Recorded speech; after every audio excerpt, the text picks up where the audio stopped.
Hi, I'm Jeremy, and you're listening to Verse by Verse. Naaman was ready for a big, impressive miracle. He was an important man, a mighty man of valor, the commander of the army of the king of Syria. But he was also a leper. He traveled to Israel because he'd heard that there was a prophet who could heal him of his leprosy, and he came loaded down with expensive gifts to pay for the service, a small fortune in gold and silver and cloth. So he shows up at the house of Elisha the prophet, and he shows up in style. He's got a chariot, he's got horses, he's got servants, he's got his little caravan of riches. And Elisha doesn't even come out of the house. He sends one of his servants out to tell Naaman to go down to the Jordan River and wash 7 times, and his leprosy will be gone. Not the VIP welcome that Naaman was expecting, which brings us to our passage for today. 2 Kings chapter 5, verses 11 through 12. But Naaman became furious and went away and said, "Indeed, I said to myself, he will surely come out to me and stand and call on the name of the Lord his God and wave his hand over the place and heal the leprosy. Are not the Abanah and the Pharpar, the rivers of Damascus, better than all the waters of Israel? Could I not wash in them and be clean?" So he turned and went away in a rage.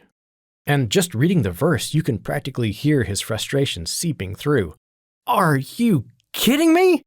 I came all the way down here with all these riches, and this guy has the gall to send his servant to tell me to take a stupid little bath in this stupid little river of this stupid little town. We have rivers back home, bigger rivers, better rivers. Why am I wasting my time on this hack?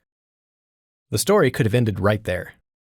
Naaman could have stormed off back to Syria and carried his leprosy with him the rest of his life. And it looks like that's what he's about to do, until his servants speak up. In verse 13, they say, "My father, if the prophet had told you to do something great, would you not have done it? How much more then when he says to you, 'Wash and be clean'?" Naaman listens.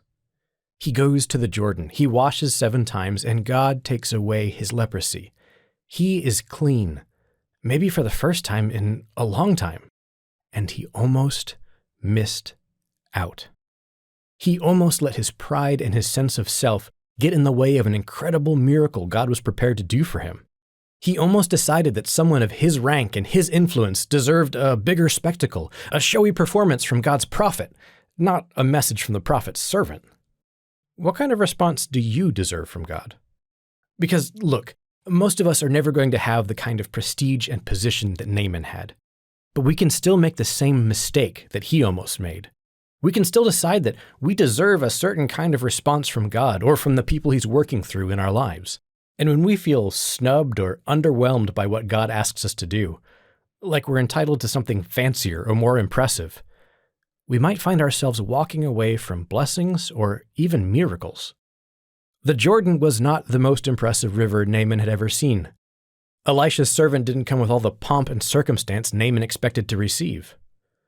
But bathing in the Abanah or the Pharpar wouldn't have taken away Naaman's leprosy. And a big impressive show wouldn't have taken away Naaman's leprosy.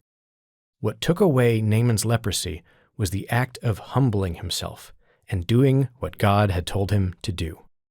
It's in our best interest to do the same. Verse by Verse is a Life, Hope, and Truth podcast. Check out the show notes to find more free content, like videos, articles, and booklets in our Learning Center.